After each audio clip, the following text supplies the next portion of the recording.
Hey toi, on dit quoi? Dans cette vidéo, je partage avec toi ma recette. Enfin, je partage avec toi ma recette de chantilly de karité. C'est simple, la chantilly de karité, c'est mon indispensable, c'est un essentiel pour moi. Je l'utilise tout le temps, sur toutes les parties de mon corps, autant pour mes cheveux que pour la peau de mon visage, la peau de mon corps, mes pieds, tout mon corps. Donc vraiment, c'est une recette pépite. Ça prend 10 minutes à faire. Ça se conserve autant de temps que tu veux. Moi, je le termine en un mois et demi.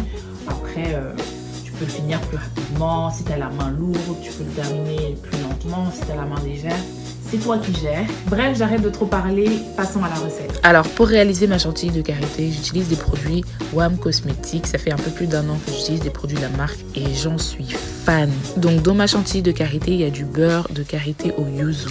Et en fait, c'est du beurre de karité brut qui vient du Mali. Il a été infusé, enrichi avec de l'huile de yuzu. Ça donne un beurre qui nourrit, protège et régénère autant la peau que les cheveux. Logiquement, je ne pouvais pas faire de chantilly de karité sans rajouter du beurre de karité brut. Ça reste quand même la base de la chantilly de karité, quoi.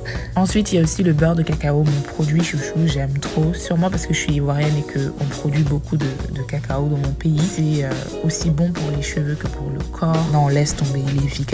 Continuons avec les huiles. J'utilise l'huile de baobab dans ma chantilly de karité. Bon, c'est une huile antioxydante, hydratante et réparatrice. C'est vrai qu'elle est top pour les cicatrices. L'huile de ricin aussi, c'est un très bon anti-tache. Genre vraiment, il enlève les taches et en plus, ça stimule la pousse. Après, il y a l'huile de fenugrec. C'est une huile raffermissante. Je sais que ça s'utilise beaucoup sur la poitrine pour raffermir la poitrine. C'est une huile antioxydante, stimulante. J'y ajoute aussi un peu d'huile de pépins de raisin. C'est une huile assez légère qui est réparatrice, protectrice, hydratante.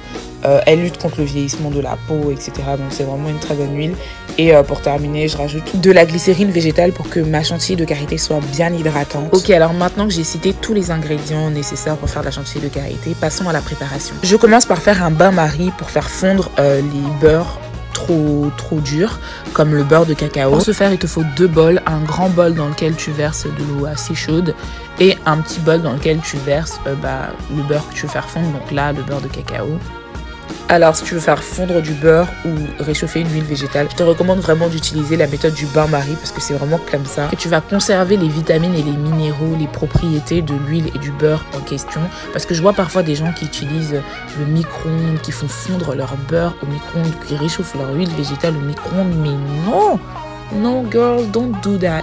Quand tu fais ça, en fait, tu retires toutes les propriétés, toutes les vitamines des huiles que tu réchauffes. Bon, alors bref, dans un grand bol, je viens mettre le beurre de karité yuzu et le beurre de karité brut. J'attends un peu que le beurre de cacao fonde, ça prend quoi? 10 minutes. Et là, je viens le verser sur le beurre de karité yuzu et le beurre de karité brut. À partir de là, je viens rajouter au fur et à mesure toutes les huiles végétales que je t'ai présentées un peu plus haut. Donc l'huile du dattier du désert, l'huile de fenugrec, l'huile de pépins de raisin, l'huile de baobab, l'huile de ricin, etc., etc. Concernant les mesures, je te mettrai toutes les informations en bas, en barre d'infos. Donc, n'hésite pas à checker si jamais tu as envie de reproduire ma recette. Ma chantilly de karité, j'ai décidé de la faire qu'avec des produits WAM Cosmetics parce que vraiment, j'aime beaucoup cette marque. Niveau éthique et niveau qualité de produit, on ne peut pas faire mieux. Leurs produits sont 100% purs et naturels. Et en plus, ils sont issus de plantes sauvages qu'ils ont soigneusement sélectionnées dans des pays producteurs. Leurs produits sont d'excellente qualité, comme je disais. Les propriétés sont préservées et par exemple pour les huiles végétales, elles sont majoritairement extraites dans l'année par une première pression à froid afin de conserver toutes leurs propriétés. Donc vraiment, WAM Cosmetics, c'est ma référence en matière d'huile végétale, de beurre végétal, en matière de produits, d'ingrédients naturels pour faire voilà, mes petits DIY. Je me retournerai toujours vers WAM Cosmetics. Bon, revenons un peu à la préparation de ma chantilly de karité. Une fois que j'ai mis tous les ingrédients dans le saladier, j'ai pris mon batteur électrique et j'ai monté le tout en chantilly. Ça prend environ 5 à 10 minutes, ça dépend de l'intensité en fait du batteur électrique. Moi, il était super puissant. Donc, ça a été plutôt rapide et j'adore la texture de ma chantilly. Elle est riche et tout. J'adore. Alors, dans ma chantilly de karité, généralement, je rajoute de l'huile essentielle. Là, j'étais pas chez moi et du coup, j'ai pas fait la préparation chez moi. Donc, j'ai pas rajouté d'huile essentielle, mais généralement, j'en ai plein. Je rajoute soit un peu d'huile essentielle de romarin, d'huile essentielle de lavande, d'huile essentielle de pamplemousse. Bref, je te mettrai toutes les huiles essentielles que j'utilise en barre d'infos et le dosage que j'utilise si jamais ça t'intéresse. Bref, ma chantilly de karité est prête. Elle est hyper onctueuse. Ça revitalise la peau et les cheveux, ça les nourrit, ça répare, ça facilite la cicatrisation. Moi, j'avais plein de taches et je vous assure que ma chantilly de karité, là, ça m'a aidé pour la cicatrisation. Et les huiles que je mets à l'intérieur, ça a aidé en fait à l'éclaircissement des taches en question. Ça soigne ma peau parce qu'elle est hyper sensible, ça apaise mes irritations. C'est efficace pour lutter quand il fait froid comme ça protège la peau.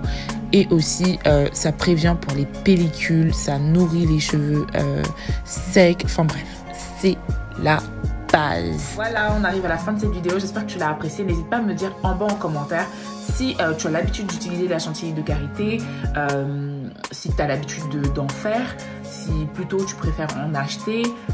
Et aussi, n'hésite pas à me dire s'il y a des huiles végétales ou des huiles essentielles que tu utilises dans ta chantilly de karité que je ne connais pas, peut-être tu me feras découvrir, parce que les huiles essentielles et les huiles végétales, c'est vraiment des pépites. Moi, je suis toujours aux aguets en train de chercher de nouvelles huiles avec de nouvelles propriétés, donc n'hésite pas à partager ça avec moi.